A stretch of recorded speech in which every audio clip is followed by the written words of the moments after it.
welcome back to Identity Insights by Indicio. I'm your host, Tim Spring, and today I'm joined by Indicio VP of Communications and Governance, Trevor Butterworth. And he's here to discuss the intersection between zero trust and decentralized identity based on a recent executive summary that Trevor wrote along with Chase Cunningham and Will Grow. Thanks for taking the time to talk to us today, Trevor. Would you mind telling us just a little bit about yourself to get started? Well, I'm one of the co-founders of Indicio, and before Indicio, I was very involved in looking at the way data was used and abused in society, and so cybersecurity was one issue that I reported on in the press, going back through the years.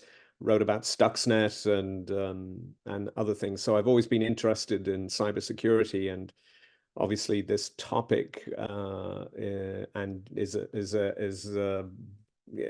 hugely relevant for decentralized identity. I agree. It is fascinating, and yeah, Stuxnet is also kind of a throwback. So that's Yeah. I'm not sure many people have thought about recently. Yeah. Um, so so for those unfamiliar, could you give us a brief kind of summary of what zero trust and zero trust security is all about? So back in the early 2000s, zero trust emerged as a response to the problem of data breaches and insecure and cyber insecurity. And it made the observation that typically network was securitized by a perimeter in which you control access in and out of that perimeter. And what it said, the problem with this model was that if somebody managed to get in through the perimeter, they had access to everything. And also the problem with, the implicit, you trust people inside the perimeter and you don't trust them if they're outside the perimeter, didn't really account for the explosive growth in identity fraud. Or phishing, the way somebody can, a bad actor can fool somebody into handing over their login credentials. So once that happens, it doesn't matter how great your perimeter security is, once inside, they have access to everything. So zero trust response was, as the name says, zero trust. Don't trust anyone. You need to consistently verify everybody inside and outside or rather not just outside, but everybody inside the perimeter. And also you need to kind of reconfigure the perimeter around every asset so that people who have access to your network have only access to the things that they ought to have access to. So you get this micro segmentation, and so the whole idea is like you have lots of barriers to people wandering around a system and stealing information. So this was a sort of, the perimeter was everywhere. And everybody had to be continuously verified in order to deal with this massive insecurity problem. All right, makes sense. And no, like you mentioned, making sure people only have access to what they ought to. The intern doesn't need access to everything. So Exactly. Yeah. totally Yeah. understand that. So how does zero trust interact with decentralized identity? Because I know decentralized identity is a lot newer of a principle than zero trust. Yeah, well, so decentralized identity, it also emerged, albeit a lot more slowly, around the same time. And what decentralized identity does is focus on the verification of that identity, and in part, this part of the equation is something that hasn't received as much attention as the perimeter issue. But what decentralized identity does is that it means you can verify an identity without checking in with the source of that identity. Now, what does that mean? So typically, we've managed identities digital identities for access to networks and email and whatever in a centralized way. So personal data is stored in a centralized database, and you are given a login and a password in order to access the network and access your identity. But the problem, is that centralized databases can be breached, and reliance on passwords and logins, those can be stolen and they can even be faked. Password insecurity is notorious. If a password is easy to remember, it's easy to guess. And if it's hard to guess, it's hard to remember. And then you have to constantly keep changing them. And then you have multiple passwords. And so in many ways, the identity was the Trojan horse within decentralized identity, within zero trust. And unless you look at this side of the equation and make identities verifiable, independent of centralized databases, you're never going to have a complete zero trust solution. You're always at risk of being undermined by somebody stealing identity information.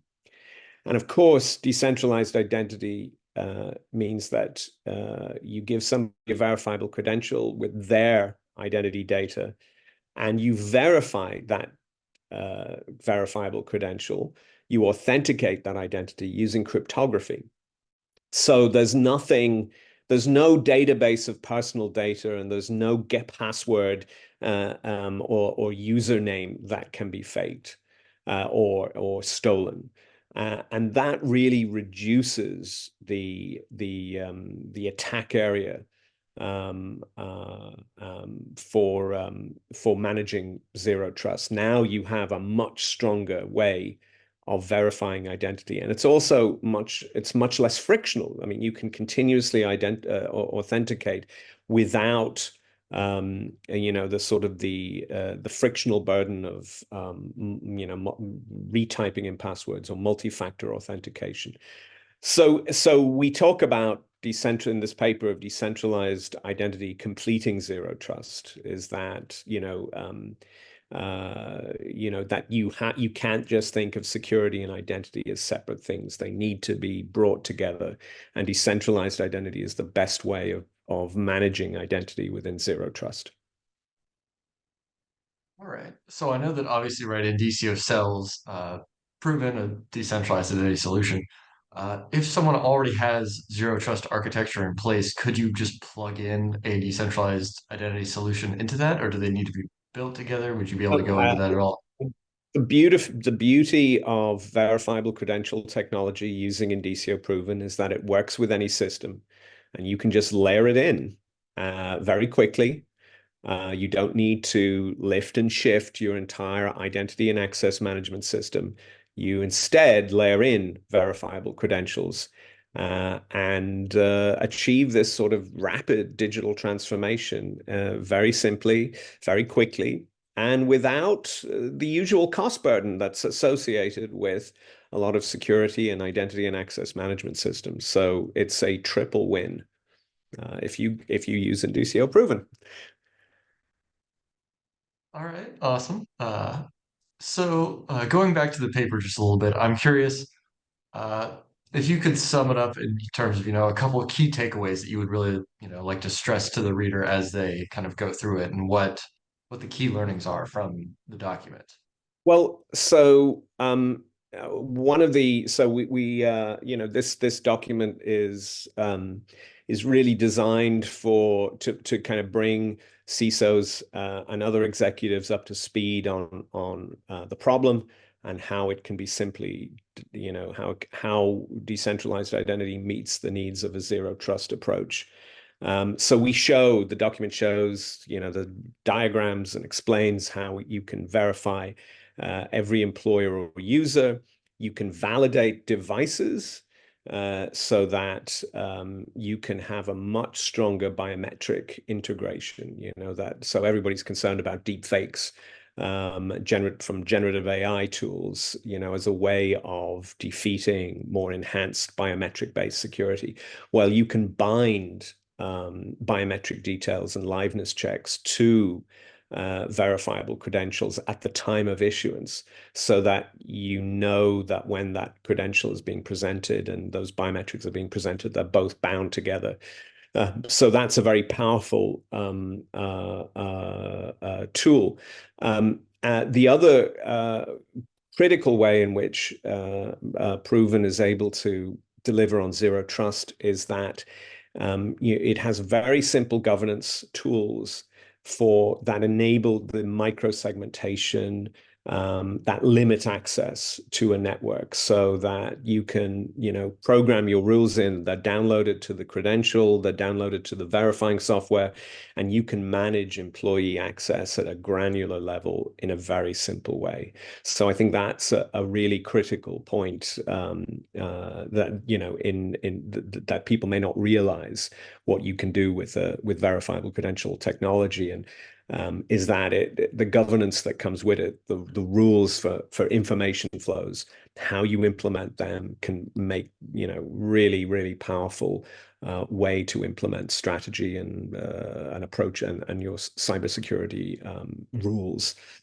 So those are the paper really explains those value props, I think, and gives a good summary. Obviously, there's a lot more technical detail we can go into, but I'm sure there are other documents that people can read to discover that. Or just give our team a call and we can take you through. We can workshop how we could implement a zero trust decentralized identity mashup for your particular use case. Awesome. Well, that all sounds pretty good. Thank you, Trevor. We'll be sure to put a link down in the description of the video. And definitely appreciate you taking the time to speak to us today and share some of your insights. If you at home are interested in learning a bit more about decentralized identity technology, please be sure to subscribe to the channel. We'll continue to bring you some more educational content. And if you have any questions or specific topics that you'd like for us to cover, please go ahead and leave a comment below. We'll be sure to read and address them. Thanks for watching.